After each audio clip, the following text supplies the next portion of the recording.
안녕하세요. 오늘은 제가 여러분들에게 그 통일사상 요강을 제가 이렇게 읽고 있거든요. 제가 이제 오디오북으로 이렇게 낭독을 해서 채널에 이렇게 매일매일 업로드를 하고 있는데 제가 이제 읽으면서 좀 흥미로웠던 부분, 좀 나누고 싶은 부분을 이렇게 나누려고 영상을 찍게 되었습니다.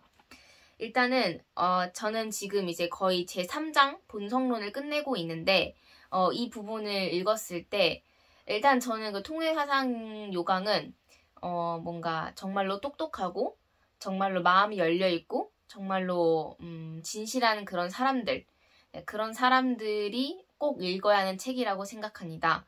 그런 사람들만이 정말로 이해를 할 수 있고 네, 그렇기 때문이고 이미 뭐 소개를 했었을 때처럼 이제 지금까지 인류 역사상 정말 많은 뭐 사상이나 철학이 존재해 왔지만 정말로 뭔가 현실 문제를 해결할 수 있는 사상은 지금까지 있었던 것 중에 통일 사상이 가장 현실 문제를 해결해 줄 수 있다고 저는 생각하고, 그리고 추가로 이 사상을 공부하면은 통일 사상뿐만이 아니라 다른 사상들도 이해를 하게 되고, 그리고 다른 사상들과 통일 사상을 비교하기 때문에 정말로 어떤 사상이 가장 좋은지 알 수 있습니다. 그래서 저는 이것이 이 사상의 장점이라고 생각합니다. 그래서 이제 3장 본성론은 말 그대로 인간 본연의 모습에 관한 사상이잖아요. 그래서 이제 사람들이 인간 본연의 모습이 무엇일까 이렇게 생각을 했을 거 아닙니까? 왜냐면은 이제 우리가 매일매일 뭐 불행이나 뭐 우울증이나 그런 고통 속에서 사는 사람들이 정말 많다 보니까 과연 그것이 인간의 본연의 모습인가? 인생의 정말 목적이 무엇인가? 그런 생각을 다 각각 하고 있을 거라고 생각합니다. 사람들은 보통 인생이 이렇게 불행이 많이 찾아오면은 인생은 원래 그런 거야. 원래 인생이 불행한 거라고 생각을 하면은 그 불행이 왔을 때 놀라지 않다고 하는 사람들이 있다고 하는데, 물론 저는 뭐 정말로 인생에 큰 불행이 닥쳐오진 않았어요. 막 다른 사람들과 비교했을 때. 하지만 제가 배운 거에 의하면 인생의 목적을 정말로 항상 기뻐하고 어제보다 오늘 더 기뻐하고 그 기쁨이 영원히 잊을 수 없는 기쁨이 되고 어제 그 기쁨이 점점 커지는, 그리고 100% 기쁨을 느끼는 그런 삶을 사는 게 인생의 목적, 인간 본연의 모습이라고 생각합니다. 그래서 만약에 이렇게 생각했을 때 불행이 와도 그 이유를 찾아보고 그거를 바꾸려고 노력을 하게 됩니다. 근데 인생이 원래 불행이라고 생각한다면 불행이 와도 그냥 그것을 정상으로 받아들이고 바꾸려고 노력을 하거나 몸부림을 치지 않는 거죠. 근데 사실 우리는 행복해지려고 하는 그런 심정적 존재이기 때문에 누구나 행복해지고 싶기 때문에 누구나 몸부림을 치긴 합니다. 하지만 이렇게 생각을 어떻게 하냐에 따라서 인생이 달라진다는 거죠. 그래서 본성론에서는 인간을 먼저 그 신상적 존재로 찾아보는데 저희 가장 흥미로웠던 거는 이 부분이었는데, 그러니까 한마디로 인간은 그 의식주의 생활을 하지만 그 의식주의 생활은 그 두 번째고 첫 번째는 진선미의 생활을 해야 한다는 겁니다. 진실 그리고 선미. 근데 여기에서 인간의 모든 고통과 불행이 시작되는 거죠. 그래서 인간은 타락을 해서 욕심이 생심을 누르고 자기 중심적인 의식주의 생활을 하고 있습니다. 근데 이것을 바꿔야 한다는 거죠.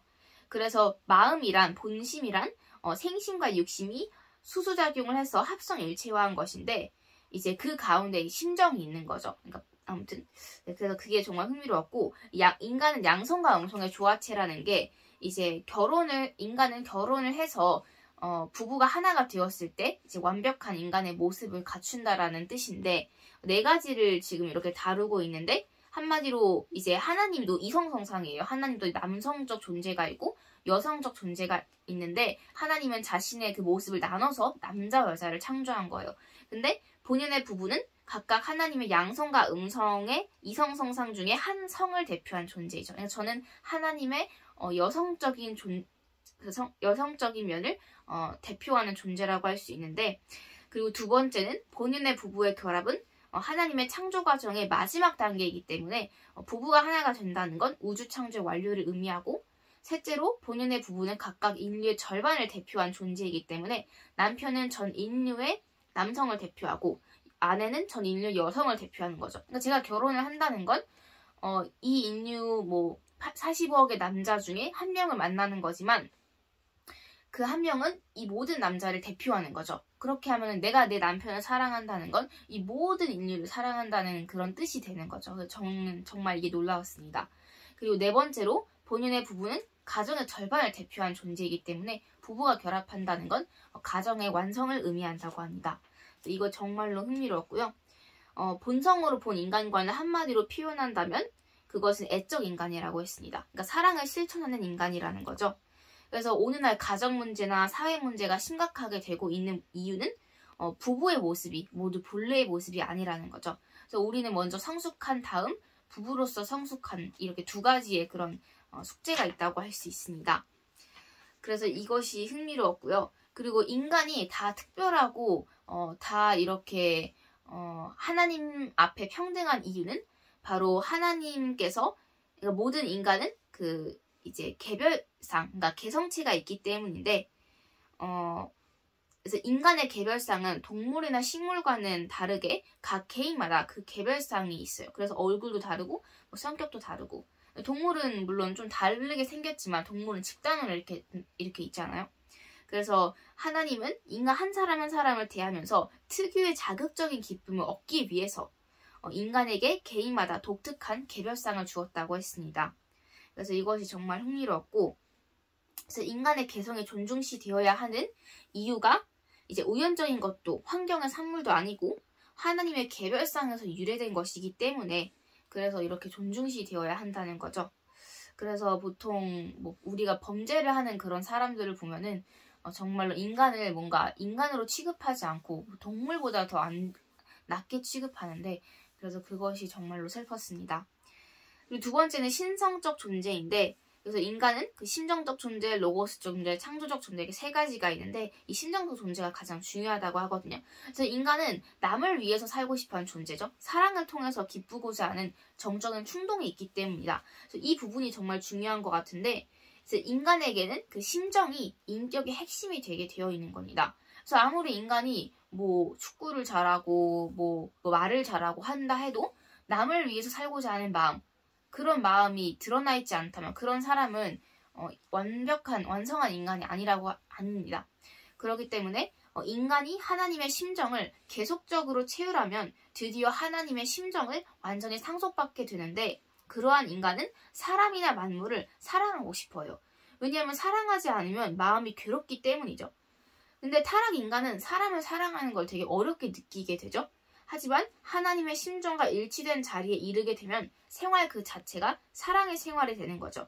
사랑이 있으면 가진 자는 갖지 못한 자에게 베풀며 살게 되기 때문에 빈부의 차나 착취 등은 자연히 소멸이 되는 거죠. 그래서 남을 위해서 사는 존재가 인간의 본질인 것 같습니다. 그래서 인간은 그 심정을 중심으로 생심과 육심이 그 수두작용을 하게 되어 있어요. 그리고 또한 심정을 중심으로 지정의의 기능이 균형적으로 발달되게 돼 있거든요. 그래서 심정이 중심이라는 거 알 수 있어요. 심정은 자기를 생각하지 않고 자기를 잊고 남을 생각하는 거거든요. 그래서 이것이 본질적인 거라고 할 수 있고 그래서 이제 인간이 하나님의 심정을 상속받아서 심정적인 존재가 되면 지정의는 균형적으로 발달한다고 합니다. 또 생심, 그러니까 마음이 주체의 입장에서 육심, 이 몸을 주관하면서 이 육심과 함께 그 원만한 수소작용을 행하게 됩니다. 근데 보통 우리가 지정의가 이렇게 균형적으로 발달이 돼야 하는데 보통 보면 인간은 그렇지가 않죠. 타락 때문에. 예를 들면은 막 소아성애자들이나 아니면은 그 사탄적 의식학대, 그러니까 아동 성매매하는 그런 사람들, 끔찍한 짓 하는 그런 사람들은 너무 똑똑한데 감정이 없는 거예요. 그냥 학대를 당해서. 그래서 감정을 느끼지 못하기 때문에 그 자기가 학대를 하고 있는 그 아이들의 그 순수성, 그러니까 그 감정을 느끼지 못하는 거죠. 그래서 그런 사람들은 그런 걸 짓을 해도 양심의 가책이 거의 안 느껴지는 거죠. 그래서 그렇게 설명할 수 있는 것 같아요. 근데 우리가 하는 모든 활동이 그 지정의로 이렇게 나누는데 모두 다 심정을 동기로 하고 있다는 겁니다. 그러니까 우리가 이제 문화 뭐 철학, 문화 뭐 윤리, 도덕 그 모든 것들이 남을 위하고자 하는 마음, 그 동기 때문에 그 심정의 동기 때문에 한다는 거죠. 네. 그래서 진정한 문화는 이제 이기심을 기반으로 한 문화가 아니라 이제 지적 활동과 정적 활동과 의적 활동이 통일을 이룬 심정을 중심으로 한 심정 문화라는 겁니다. 네, 이것이 정말 흥미로웠고요. 그 다음으로는 로고스적 존재에 대해 다루는데 한마디로 뭐 인간은 자율성을 갖고 있어요. 하지만 참다운 자유는 법칙을 따르는 데 있다는 겁니다. 그래서 우리가 법을 따르는 이유도 바로 법이 있어야지 우리가 참다운 자유를 얻을 수 있기 때문입니다. 근데 사람들은 이거를 이해하지 못하면 나는 법은 필요 없다. 뭐 내가 하고 싶은 대로 다 할 거다. 그렇게 생각하는 경우가 있는 거죠. 그리고 결국 가정이 가장 중요한 이유는 가정의 규범이 사회나 국가가 지켜야 할 규범의 근본이 되기 때문이다. 근데 가정에서 부부가 하나가 되지 못하고 자녀와 부모가 하나가 되지 못한다면 그런 자녀와 부모가 사회에 나가서 할 수 있는 것은 엉망진창이 되는 것 뿐인 거죠. 그리고 세 번째로 창조적 존재인데 이제 인간은 하나님께 창조성을 이제 부여받았어요. 그래서 과학과 기술을 발전시킨 거죠. 하지만 인간은 그런 이기심을 기반으로 창조를 하기 때문에 뭐 자연을 이제 해치고 인간을 해치는 거죠. 근데 원래는 그렇게 되어 있는 게 아니죠. 그래서 이게 정말 흥미로웠고 이제 인간이 뭔가를 만들 때는 하나님이 창조를 했던 거랑 똑같아요. 먼저 목적을 세우고 설계를 하거나 구상을 해요. 그것을 내적 수소작용이라고 하는 거고 그 구상에 따라서 물건을 만드는데 그것을 외적 수소작용이라고 합니다. 그래서 내적과 외적 수소작용이 따로 이렇게 있는 거죠. 근데 그거를 실제로는 이렇게 통합되어 있는데 나누면 그렇다는 거고 그래서 이것이 정말로 흥미로웠고 그리고 마지막 격의적 존재. 그러니까 인간은 항상 대상 격에 먼저 머물러 있어요. 그러니까 아이는 부모 앞에 대상이잖아요. 근데 이게 왜 현실 문제를 해결하려면 예를 들면은 오늘날 막 가장 높은 지위를 가진 사람들은 막 낮은 지위에 있는 사람들을 막 차별하거나 막 학대하거나 막 그렇게 좀 안 좋게 막 자기의 권력을 휘두르는데 그것이 잘못된 거죠. 왜냐면은 아무리 높은 위치에 있는 사람이어도 하나님 앞에는 대상의 위치에 있는 거죠. 그래서 모든 인간이 기본적으로 대상의 위치에 있으면서 하나님을 기쁘게 해드리는 대상적 위치에 있습니다. 그리고 각각 어떤 위치가 있죠. 뭐 부모는 자녀를 돌봐야 하는 그런 주체적 위치에 있고 뭐 직장에서는 이렇게 또 위치가 있잖아요. 근데 그런 위치가 있는 이유가 그 사랑을 실천하기 위해서인 겁니다.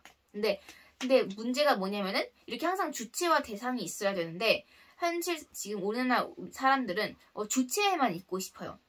그래서 대상에 있기 싫기 때문에 주체가 만나면은 문제가 생길 수밖에 없어요. 싸움이 벌어져요. 어떤 사람은 주체에 있고 어떤 사람은 대상에 있어야 되는데 그게 거꾸로 되거나 주체가 되려고 하면은 문제가 생긴다는 겁니다. 그래서 예를 들면은 학교에서도 오늘날 좀 심각한 문제가 이제 선생님이 주체이고 학생이 대상인데 학생이 선생님을 주관하려고 주체가 되는 경우가 있어요. 근데 그렇게 되면 문제가 생기는 거죠. 또 반대로 선생님이 너무 권력을 휘둘러서 학생을 학대하거나 학생을 막 권력을 사용해서 학생을 막 때리거나 막 그렇게 되면은 또 안 된다는 거죠. 그러니까 주체로서 가져야 할 그런 태도, 대상으로서 가져야 할 태도가 정말 중요하다는 것을 여기서 알려주고 있습니다. 그래서 이것이 정말로 중요한 것 같고요. 그래서 민주주의의 권리 평등 사상이 안 좋은 이유가 그러니까 좋은데 좀 문제점이 있는 거죠. 왜냐면 주체로서만 가지려고 하니까. 그래서 가장 중요한 건 민주주의가 인류의 참된 주체인 하나님을 다시 맞아들여야 한다는 거죠. 그래서 하나님을 현대인들이 받아들일 수 있도록 하나님의 실제를 합리적으로 증명하는 게 중요하다고 했습니다. 네, 그래서 종교와 과학이 통일되어야 하는 이유가 바로 종교는 하나님의 존재를 증명하지만 과학은 좀 과학적으로 알려주세요. 그래서 그게 통일이 되어야 한다는 걸 이제 깨달은 것 같습니다. 감사합니다.